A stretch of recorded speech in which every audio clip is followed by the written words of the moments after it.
Did the marriage happen because of sexual intercourse? Did the marriage happen because of pregnancy? Did the marriage happen because of rape? And to cover the shame and the honor of the family. Kita ni lepak-lepak macam tu lah. Lepas tu lepak-lepak. Lama-lama jadi kawan, jadi kekasih. If you're married too young, you're probably going to curtail your opportunities in life significantly, whether you're a young boy or a young girl. Children are not able to speak for themselves.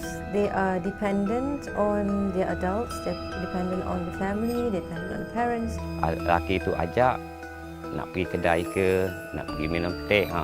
Kalau dia buat mengikut, mana-mana pun berjalan, nak pergi kedai ke, nak pergi apa minum teh, budak yang perempuan tu ikut, tu yang tertanda, itulah dia punya lelaki.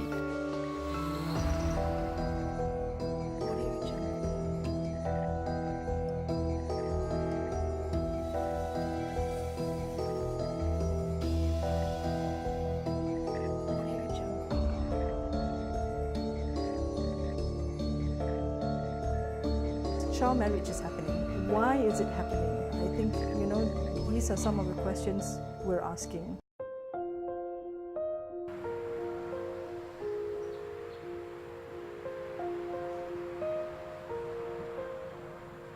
Audio Jungle. Apa pernah tak ayah macam nasihat ke apa? Ada. Apa nasihat ayah bagi? Dia cakap jangan terlalu melepak. Jangan ikut lelaki yang tak betul. Benda lagi. Audio Jungle. Macam minum mabuk macam tu lah dia tak bagi. Nah, dia cakap kat kampung ramai tau yang Audio kahwin Jungle. muda. Memang. Tapi tengok semua macam biasa. Yalah sebab dah besar-besar dah semua. Audio Jungle. Badan besar tapi umur rendah. There are many girls in Malaysia who are not able to get a good education, who do not even know that there's a need for education. Budak-budak saya ni mungkin dia tak berapa minat. Dia tak berapa minat dengan sekolah. Kadang-kadang dia belajar tak berapa mahir. Lepas tu macam mana pula cara dia hati dia sendiri, dia keluar pada sekolah, dia duduk dekat rumah, dia buat berjalan, tu yang kerja dia. Dia nak jadi berjalan kawan. Dia punya lelaki-lelaki yang mana boleh dia mampu nak buat berkawan. Selepas dia buat berkawan, terus dia buat berkahwin. Itu yang cara dia budak-budak kampung saya ni. Banyak dia keluar ikut sekolah tu. Apa masalah dia? Dia masalah dia sendiri. Dia ingat dia suka-suka nak berjalan saja. Itu yang sebab dia budak-budak orang asli ni. Well, the first place is they're not educated. They have never been told what's right and what's wrong. They've never been exposed to anything other than what they know. And I'm sure their parents themselves come from a similar environment. I'm talking about poverty, lack of education, limited resources. So yeah, I think this is where they come from, and this is where they're going to end up if they're not taken out of that environment. You've got to deal with poverty. You've got to deal with society's often acceptance of things being different in a remote rural area compared to an enlightened, better resourced capital city. So all those issues have got to be looked at. They probably know there are people who are successful, there are people who are doing well in their careers, but it's like totally isolated from them. They don't think they have any hope even to even be anywhere near that kind of life. So I think they've actually shut that out as something foreign to them. So because of that, and plus the fact, of course, they have no exposure. All they know is what they have, what their life is like. It takes a government that's committed to the human rights of all individuals, passes the law but also understands the necessity of bringing the population with them, and also making sure that the resources are there for the parties like the police to detect and then prosecute those who are breaking the law. Part of that is documentation of births and marriages. Now, in some of our countries, in our region, the documentation of a child's birth is pretty random. So when you say, oh, that child's only 9, they say, prove it. We don't have any birth certificate to show how old that child is, or the marriages are informal. There's no national register of the marriage. This is again problematic if you're trying to say, hang on, there's a very young child being married here. She's not yet physically or emotionally mature enough to have babies. She's already left school. She's only 10 or 11. But there's no documentation of that marriage. She's extremely vulnerable, and it's very hard for that country, despite their legislation, to prosecute in that case. So all of this is part of the mix. Good documentation, a real respect for what is trying to be achieved by the nation's legislation right throughout the system. Rasanya dah mana mereka jumpa suami mereka? Entah, saya pun tak tahu. Jodoh masing-masing. Fiza rasa mereka bahagia tak? Tak tahulah. Hati orang ni bahagia ke tak?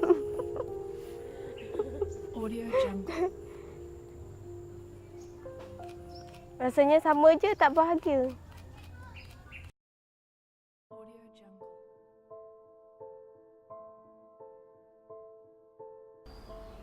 Aisyah ada 11 beradik. Duduk rumah tu 11 orang. Pergi rumah papan. Bilik ada 2. Kita tidur dekat lantai pakai tutup. Mak pernah cakap kalau Aisyah pemalas, mak nak kahwinkan. Aisyah takut kahwin awal sebab Aisyah takut kena pukul. Dan Aisyah takut mengandung. Dan Aisyah tak nak jadi macam kakak Syairah. Kak Syairah kahwin dengan Abang Zul. Abang Zul kalau abang selalu pukul kakak lah, macam pakai guna barang yang sepatutnya kakak tak pernah nampak. Lepas tu kakak balik rumah kat kampung Delik ni, kakak mengadu kat mak. Lepas tu mak kata cerai je dengan dia. Lepas tu kakak kata kakak tak nak. Her mother is a mother of 12 children from different fathers. The husband father is never around. We're not sure if he's in jail or he's a drug addict. And there's another child who has got who's a mother of 4, whose mother is a mother of 4, and she's married to a drug addict, and she is taking care of all the children, and while the husband stays home all day and takes drugs. So this is something I would see potentially happening to all the girls in this environment because that's all they know. Kalau Aisyah kahwin awal, Aisyah rasa Aisyah akan berpisah dengan keluarga, berpisah dengan kawan, dengan guru, ustazah. Dan Aisyah tak kehilangan sekolah. Dan Aisyah tak ambil SPM, UPSR. Dan Aisyah tak ada pembelajaran langsung. Bila mak kata Aisyah kena kahwin, Aisyah sedih, kecewa. Sebab Aisyah bawah umur. Kalau bawah umur ni sepatutnya kena ambil UPSR dulu, SPM, masuk universiti, lepas tu kerja. Kalau dah umur 3 ke, barulah boleh kahwin. There are certain rights that children have that needs to be protected, the right to education, the right to health, and that this child, is equipped with all that he or she needs in order to build a life of their own. Aisyah nak cita-cita Aisyah tercapai dan Aisyah nak UPSR Aisyah lulus dapat 6A, SPM Aisyah boleh jawab dan Aisyah boleh masuk universiti. Aisyah nak jadi polis sebab Aisyah ikut cita-cita tu. Kalau bomba, Aisyah nak menyelamatkan orang daripada rumah terbakar. Dan Aisyah nak jadi chef sebab Aisyah berminat masak. When we're looking at it from the perspective of Islam, We're looking at the principles, we're looking at the values, and how they should be relevant in today's times.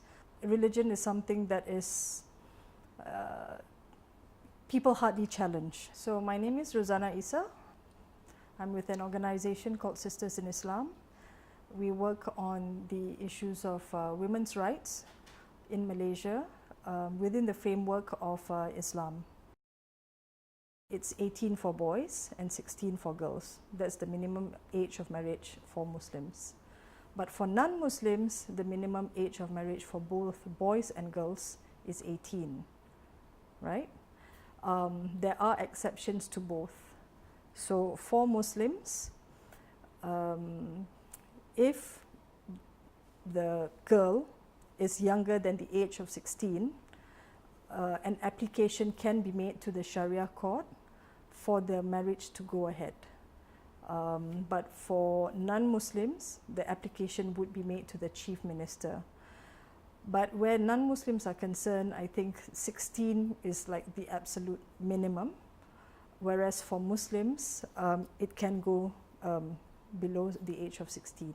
Permohonan untuk berkahwin dibuat bermula di pejabat pendaftar perkahwinan di Jabatan Agama, sama ada di daerah ataupun di pejabat lah. Dia memohon di situ, tetapi bila pendaftar perkahwinan melihat bahawa ini permohonan yang bawah umur, sama dua pihak tu bawah umur atau salah satu pihak bawah umur, sama lelaki atau perempuan bawah umur, dia akan permohonan itu akan dipanjangkan kepada mahkamah syariah. Sebab dalam segi undang-undangnya hanya hakim syar'i sahaja boleh membenarkan untuk mana-mana pasangan bawah umur untuk berkahwin. The minimum age of marriage for Muslim goes back to the understanding that the Prophet Muhammad, peace be upon him, when he got married to his wife Siti Aisyah, that apparently she was married off to him at the age of 9. Orang kata Sayyidina Aisyah berkahwin umur 9 tahun. Ini umur dah 15 tahun tak boleh pergi tak boleh dulu saja. Kita jawablah. Betul ke Sayyidina Aisyah pada masa itu 9 tahun? Soal pertama. Kalaupun dia 9 tahun, adakah pada masa itu kalau nak kira umur Nabi SAW 61 tahun? Adakah bila kahwin ya Rasulullah terus intercourse dengan Aisyah? Siapa boleh bukti? Apa penemuan saya? Tak. Rasulullah sangat lama. Sebab Rasulullah ada isteri lain. Jadi Rasulullah tak terus mengadakan hubungan antara baginda dengan Sayyidina Aisyah. Muslim men would say that because the Prophet did it, so not just in the issue of child marriage, but also in the issue of polygamy. If this is the practice of the Prophet, therefore, if it's the understanding is that it is recommended, and this is something that, as Muslims, we should accept. We should not question, and if there is a child, below the age of 16, since the Prophet was married to the Siti Aisyah, when she was 9. Then it's okay, that it's allowed under Islam. But actually there isn't anything within the religious text, not in the Quran, not within the Hadith, that actually recommends a minimum age of marriage. Your age of maturity or even your puberty, age where you reach puberty, would differ from, one person to another. Where is the evidence that Aisha was actually 9 years old when she was married to the Prophet? In fact, if anything, there's more research coming out suggesting and proposing that Aisha was actually closer to the age of 19 or 20. You're talking about a society that was about 1,400 years ago, and even when we look at it in the context of Malaysia, girls were married off at a much younger age. Within marriage in Islam, you have this whole thing about wali. So wali is like the person representing the child. He has the rights to give the child away for marriage. It's usually the father, and if it's not the father, then it would be the male members of the family, the uncle, the grandfather on the paternal side. If there are walis who are not willing to give her away in marriage, a judge can then be representative of that wali, what we call the wali hakim.